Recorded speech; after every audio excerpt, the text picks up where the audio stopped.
صدیوں سے بھٹک رہی تھی اس مظلوم لڑکی کی روح اچانک وہ ایک صاحب کے سامنے آ گئی۔ کنویں کے پاس پرانے برگد کے پیڑ کے نیچے اس کی قبر موجود ہے۔ کیا آپ اس کہانی کو سننا چاہیں گے؟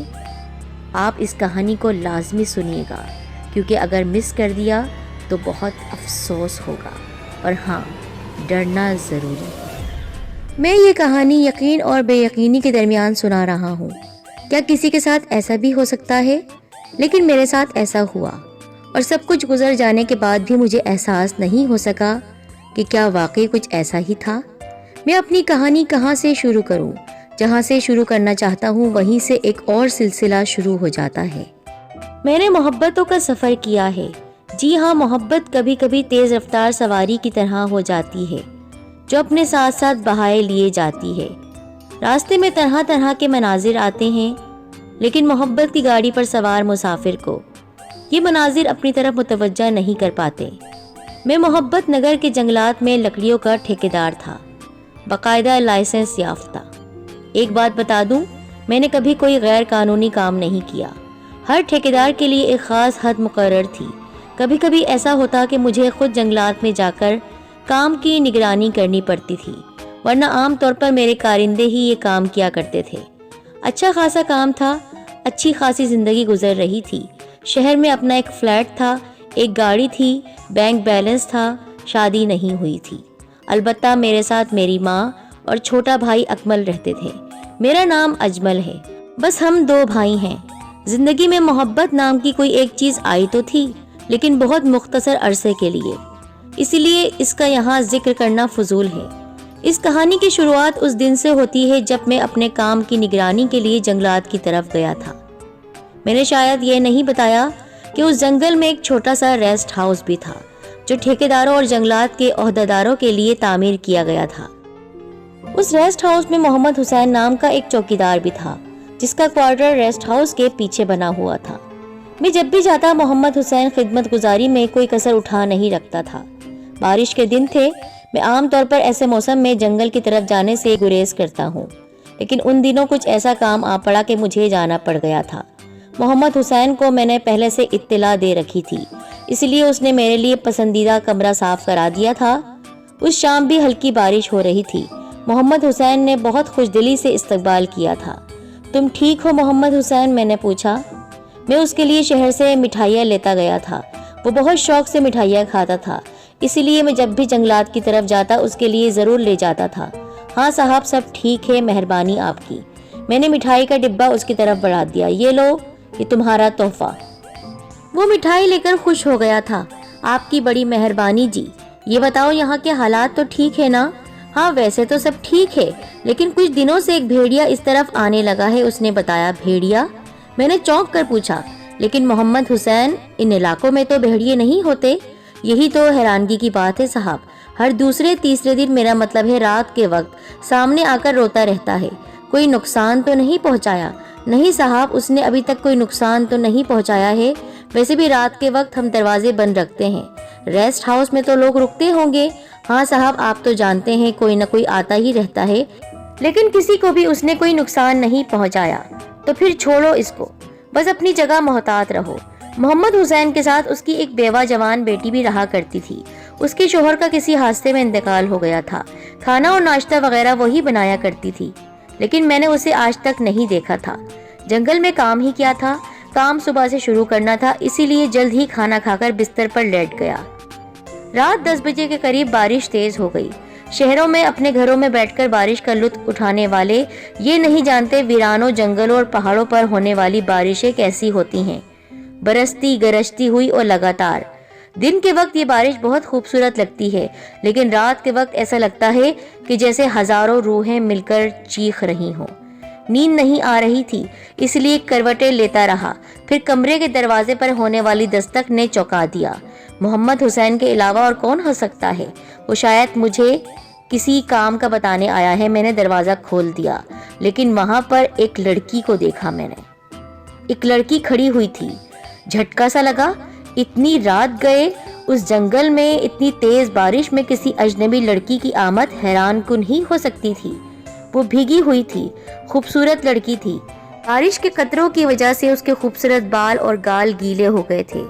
اس کے جسم پر لباس مقامی تھا۔ کون ہو تم؟ میں نے پوچھا۔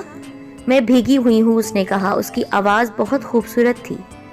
نہ جانے کیا معاملہ تھا، اتنی رات گئے کسی اجنبی لڑکی کا کمرے میں آنا حیرت کی بات تھی۔ ایک لمحہ ہچکچانے کے بعد میں نے اسے اندر آنے کی اجازت دی۔ وہ اندر آ گئی۔ کمرے میں روشنی ہو رہی تھی۔ اس روشنی میں اس کا سراپا واضح طور پر سامنے آ گیا تھا۔ احساس ہوا کہ وہ ایک دلکش لڑکی ہے۔ سفید لباس میں بہت خوبصورت لگ رہی تھی۔ نہ جانے وہ کون تھی اور کیوں آئی تھی میرے پاس۔ میں نے ایک طرف رکھا ہوا تولیہ اٹھا کر اس کی طرف بڑھا دیا۔ یہ لو، اپنے آپ کو خوش کر لو ورنہ بیمار پڑ جاؤ گی۔ نہیں، میں ٹھیک ہوں، اس نے کہا۔ میں تمہارے پاس ایک کام سے آئی ہوں۔ اسی وقت ایک آواز سنائی دی، روتی ہوئی آواز، بھیڑیے کی آواز تھی۔ شاید یہ وہی بھیڑیا تھا جس کے بارے میں محمد حسین نے بتایا تھا۔ وہ مجھے پکار رہا تھا، صاحب صاحب۔ محمد حسین کی آواز سن کر وہ لڑکی چوکنی ہو گئی۔ بابا آ رہا ہے، اس نے کہا۔ اس کو میرے بارے میں کچھ مت بتانا۔ اتنا کہہ کر وہ تیزی سے کمرے سے باہر نکل گئی۔ کمرے سے باہر اندھیرا تھا۔ وہ اسی اندھیرے کا حصہ بن گئی تھی۔ اس کے جانے کے بعد محمد حسین ایک ٹارچ لیے داخل ہوا۔ کیا ہوا صاحب؟ دروازہ کیوں کھلا ہے؟ روشنی کیوں ہو رہی ہے؟ میں نے بتانا چاہا کہ کیا ہوا تھا کہ پھر اس لڑکی کی بات یاد آ گئی۔ اس نے کہا تھا بابا کو مت بتانا، وہ یقیناً چھپ کر آئی ہوگی، اس لیے میں نے کہا۔ بابا، بھیڑیے کی آواز آ رہی تھی تو میں نے سوچا کہ دروازہ کھول کر دیکھ لوں۔ نہیں صاحب، ایسا کبھی مت کرنا، یہ جنگلی جانور ہوتے ہیں، ان کا کیا بھروسہ ہے۔ وہ بھیڑیا بہت دنوں کے بعد رویا ہے صاحب، آپ دروازہ بند کر لیں، میں جا رہا ہوں۔ وہ مجھے کچھ ہدایت دے کر چلا گیا۔ بھیڑیا بھی اب نہیں رو رہا تھا۔ میں نے دروازہ بند کر دیا اور بستر پر لیٹ گیا۔ بہت دیر تک میں اس کے بارے میں سوچتا رہا تھا۔ محمد حسین کی بیٹی کے ساتھ ایسی کون سی پرابلم آ گئی تھی کہ وہ اس طرح رات کو اٹھ کر میرے پاس چلی آئی تھی، جبکہ وہ مجھے جانتی بھی نہیں تھی۔ ہو سکتا ہے اس نے اپنے باپ سے میرا تذکرہ سن رکھا ہو، اس کے علاوہ تو اس سے میرا کوئی تعلق نہیں تھا۔ خیر، کسی نہ کسی طرح نیند آ ہی گئی۔ صبح دروازے پر دستک سے آنکھ کھلی۔ محمد حسین میرے لیے ناشتہ لے کر آیا تھا، اس کے ساتھ چائے بھی تھی۔ فارغ ہو کر میں باہر آیا۔ بارش رک گئی تھی۔ جنگل بہت نکھرا نکھرا دکھائی دے رہا تھا۔ پرندوں کی چہکاریں ہر طرف گونج رہی تھی۔ ذرا سی دیر میں ساری خوف جیسے ختم ہو گئی تھی۔ مزدور آ گئے تھے، ان کے ساتھ دن بھر کی مصروفیت رہتی تھی۔ اندھیرا ہونے کے بعد ریسٹ ہاؤس واپس آ گیا۔ محمد حسین نے میرے لیے چائے کے ساتھ ساتھ پراٹھے بھی تیار کر رکھے تھے۔ بہت دیر تک ادھر ادھر کی باتیں کرتے رہے۔ اس وقت بھی یہی سوچا کہ اس کی بیٹی کے بارے میں معلوم کر لوں، پھر اس لڑکی کی بات یاد آ گئی، اس لیے کچھ نہیں پوچھ سکا۔ اس رات بھی ایسا ہی ہوا۔ اس رات بارش نہیں تھی، لیکن 12 ساڑھے 12 بجے بھیڑیے کے رونے کی آواز نے مجھے جگا دیا۔ میں نے اٹھ کر کمرے میں روشنی کم کر دی۔ بھیڑی کی آواز نے نیند غائب کر دی تھی۔ اس رات بھی دروازے پر دستک ہونے لگی کل رات کی طرح۔ میں نے جا کر دروازہ کھول دیا۔ محمد حسین کی بیٹی دروازے پر کھڑی تھی۔ آج وہ مجھے کل سے بھی زیادہ خوبصورت دکھائی دینے لگی۔ خدا جانے اس کے ساتھ کیا معاملہ تھا، وہ کیوں بار بار آ رہی تھی۔ میں اندر آ جاؤں؟ اس نے پوچھا۔ دیکھو، تمہارا اس طرح آنا اچھا نہیں لگتا، میں نے کہا۔ کیوں؟ تم محمد حسین کی بیٹی ہو، وہ ایک شریف آدمی ہے، اسے یہ دیکھ کر دکھ ہوگا کہ اس کی بیٹی رات کے وقت کسی اجنبی کے کمرے میں ہے۔ تم سے کس نے کہہ دیا کہ میں محمد حسین کی بیٹی ہوں؟ وہ ایک عجیب لہجے میں بولی۔ کیوں، کیا تم اس کی بیٹی نہیں ہو؟ میں نے حیرت سے پوچھا۔ اس دوران وہ میری اجازت کے بغیر نہ صرف اندر آ چکی تھی بلکہ اس نے دروازہ بھی بند کر دیا تھا۔ تو پھر کون ہو تم؟ میں نے حیرت سے اس کو دیکھتے ہوئے کہا۔ مظلوم ہوں میں، اور تم سے مدد مانگنے آئی ہوں۔ بتاؤ میں تمہاری مدد کیسے کر سکتا ہوں؟ پہلے یہ بتاؤ میں کیسی ہوں؟ وہ کھڑی ہو گئی۔ اس وقت وہ کسی خوبصورت پینٹنگ کی طرح دلکش دکھائی دے رہی تھی۔ آج وہ پوری طرح میرے سامنے تھی اپنی رعنائیوں کے ساتھ۔ بتاؤ نا میں کیسی ہوں؟ اس نے دوبارہ پوچھا۔ تم بہت خوبصورت اور دلکش ہو، میں نے اس کی تعریف کی۔ کیا میں اس لیے ہوں کوئی مجھے ٹکڑے کر کے پھینک دے، کوئی بہت بے رحمی سے مار دے مجھے؟ نہیں تو تمہارے ساتھ ایسا سلوک نہیں ہونا چاہیے۔ تو پھر وہ لوگ مجھے کیوں مارنا چاہتے ہیں؟ اس نے کہا۔ میرے ساتھ ایسا سلوک کیوں کرنا چاہتے ہیں؟ تم کن لوگوں کی باتیں کر رہی ہو؟ وہی جو میرے پیچھے پڑے ہوئے ہیں، اس نے بتایا۔ میں اس لیے تم سے مدد مانگ رہی ہوں۔ کون لوگ ہیں وہ؟ کہاں رہتے ہیں؟ اور خود تم کون ہو؟ اس سے پہلے کہ وہ کوئی جواب دیتی، اسی منحوس بھیڑیے کے رونے کی آوازیں آنے لگی۔